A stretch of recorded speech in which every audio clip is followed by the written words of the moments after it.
How to find what you enjoy. Especially if you're a teen, it's a good question for you to discover. Because if you feel frustrated or tired, you have to have some sort of thing which you can relax with or, you know, relieve your all daily activities, daily stress out of your mind. That's why it's pretty important to have a passion about something. And this is what we gonna discover in this video. That's why I made 3-step formula with which we're gonna do this. So the first 2 steps will be pretty obvious but really helpful because they're so easy to make and they're so obvious that you will find some more interesting hobbies on your way. That would be pretty interesting. But the last one will be the most valuable lesson you should take from this video because almost no one speaks about this on YouTube. And this is probably why you should stick until the end. So, of course, let's start with the first one. First, you have to know what you enjoy. It's pretty easy because you can enjoy pretty much anything because you already enjoy something, you're already making something. The main point that you have to understand that passion is already in you and you don't have to find this kind of, and you just in those specific 2 steps will find your passion only of those 2 steps. That's all you actually need. Because you might like basketball, you might like tennis, you might like chess or playing with someone, communicating.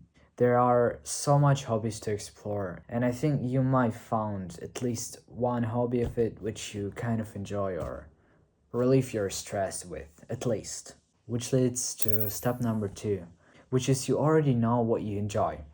So just take this one pattern and break it down into different patterns. For example, let's say you enjoy to play tennis with your friends. Now this subject of tennis, you just take it and just split it up into different patterns. For example, what do you like the most in playing tennis? For example, you like to play with the ball or you like to play with your hands. Let's say you like to play with the ball. Then you will probably enjoy ping pong.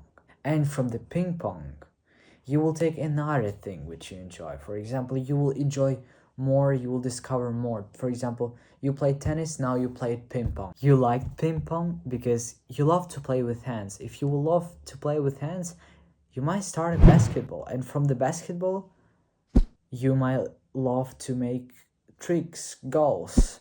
And then you might go to football because you want to try something else but with the ball. Then you go to volleyball because you like to play with hands and with the ball. So you break this whole thing down into small sections which you like, and then you discover new topics in which you will like something different, and through this you will just make, and then out of this all you will just basically build a whole system of enjoyments and things which you will love to do. Step number 3. You want to solve a problem for 10 minutes. Although a problem is for a lifespan. Please read my research in the descriptions link. This guy is amazing. And the problem is here is basically you want to solve a problem. I never wanted to be one thing. I always wanted to play basketball, some kind of football, some kind of earn more, some kind of invest, because you can't just stick to one thing. You will be tired, and you have to understand that there is no such a thing as perfect things.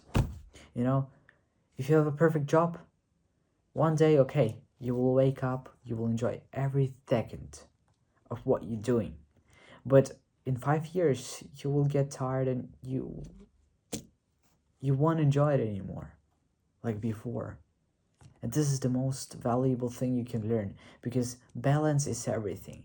If you like something and hate something, it's a good balance, because it's a life discovery. Imagine you're climbing a mountain, and once you're on top, you will climb the mountain, except the top is the end of your life. And then you will look back and ask yourself, what have I done through this life? And then you will say, I've done basketball, I've done football, I've tried volleyball, I tried to make YouTube videos, I tried to do pretty much anything I wanted to do. And this is how it works. You will change everything. That's why, for example, a successful persons are like changing the topic because they don't like the topic which was previously anymore. And this is okay. We will change. You will change it anyways during your lifespan because nothing is truly unlimited, you know. You will like something, you will hate something. You will quit something, you will join something. And this is the whole life. You know that's why you should just try everything. So the whole thing here is to explore, you know, to just explore. It's not the thing that you're picking one thing and you're just living with it during your whole life, because I was really thinking all the time like I had to pick millions of things, you know. Imagine where you was kid. You just played with bugs. You just threw rocks, made a snowmans, you know, in the forest, play with your friends. Imagine just a girl on a sand thing, you know, sandbox, or how should I say, where kids are playing sand, right? And she wants to have fun. She does not ask, what am I passionate about in sand? She just plays and has fun. You will change so much things during your life, and you have to understand this. That's why you kind of have to try everything, because if you want, again, you will look back and you will regret it. So do not solve a problem for 10 minutes, although the problem is for the whole life to discover. It's pretty interesting, like really. Never thought about this, but it opens everything if you think about this. Also, please, in the descriptions, read the research. It's gonna help you to understand it, like on the deepest level, because it helped me, and eventually, if you will read it, it will help you. Anyway, thanks for watching and bye.